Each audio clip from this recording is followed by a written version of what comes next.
પોરબંદરની ઘેડિયા રાજપરા પ્રાથમિક શાળા ખાતે વાર્ષિક પ્રદર્શન યોજવામાં આવ્યું હતું, જેમાં ધોરણ 1 થી 8ના વિદ્યાર્થીઓ દ્વારા અલગ અલગ 3 વિભાગમાં 100 જેટલી કૃતિઓ રજૂ કરવામાં આવી હતી, જેની મોટી સંખ્યામાં વિદ્યાર્થીઓ, વાલીઓ અને સંસ્થાના સભ્યોએ મુલાકાત લીધી હતી.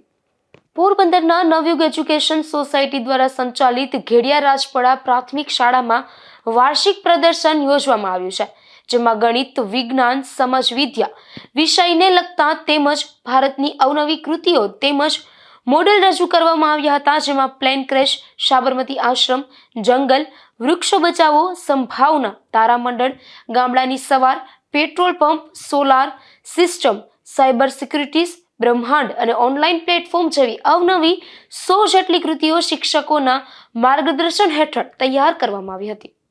સંચાલિત ઘેડિયા રાજપરા પ્રાથમિક શાળામાં આજ રોજ વાર્ષિક પ્રદર્શનનું આયોજન કરેલ હતું.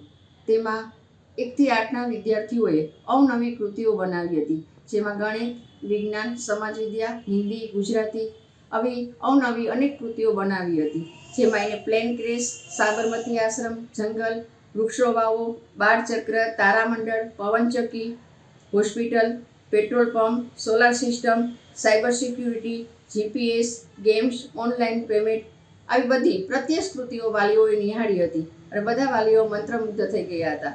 આનાથી વિદ્યાર્થીઓનો પોતાનો ખૂબ જ વિકાસ થાય છે, તર્કશક્તિ પ્રવેશે છે, જેથી કરીને અમે વિદ્યાર્થીઓ પાસે શિક્ષકોના માર્ગદર્શન હેઠળ આ બધી કૃતિઓ બનાવી હતી. સંચાલિત ઘેડિયા રાજપરા પ્રાથમિક શાળામાં આજે અમારી શાળામાં વિજ્ઞાન મેળો આયોજન કરવામાં આવ્યો હતો, જેમાં અમે આજે અનેક પ્રદર્શનો રજૂ કર્યા છે. જેમાંથી અમારું સારામાં સારું પ્રદર્શન ઓપરેશન સિંદૂર વિશે રંગોળી કરવામાં આવી છે, જેમાં ઓપરેશન સિંદૂરનું ઘણું બધું દ્રશ્ય કરવામાં આવ્યું છે. જેમાંથી મુખ્ય આપણે ઓપરેશન સિંદૂર એ ભારતીય સશસ્ત્રો દ્વારા કરવામાં આવેલ પાકિસ્તાની કબજા હેઠળ POKમાં કરવામાં આવેલ મિસાઇલ હુમલાનું નામ છે. આપણા આતંકવાદીઓએ 22 એપ્રિલ 2025ના રોજ આપણા જમ્મુ કાશ્મીરના પહેલગામ પર આતંકવાદી હુમલો કર્યો હતો. આ દિવસે આતંકવાદીઓએ આપણા હિન્દુ લોકો તેમજ બીજા ધર્મના લોકોને પોતાના ધર્મ પૂછ્યા અને કલમાનો પાઠ કરાવ્યો હતો. જે પણ કલમાનો પાઠ ના કરે તેને મૃત્યુના ઘાટ ઉતારી દેવામાં આવ્યા હતા.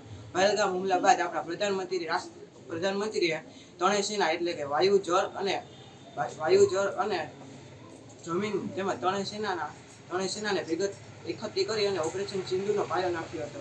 આ ઓપરેશનનું નામ સિંદૂર એટલા માટે પાડવામાં આવ્યું હતું કારણ કે તે ફક્ત લશ્કરી કાર્યવાહી નથી, પરંતુ આપણા દેશની સ્ત્રીઓના સિંદૂરનું પ્રતીક હતું, જેને તેમના પતિઓએ આતંકવાદીઓએ છીનવી લીધા હતા.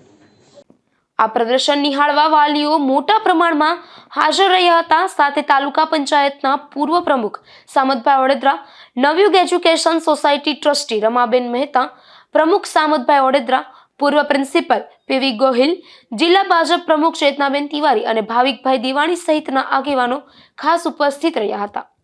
નિપુલ પોપટ સાથે અશોક થાનકી, ગુજરાત ન્યૂઝ, પોરબંદર.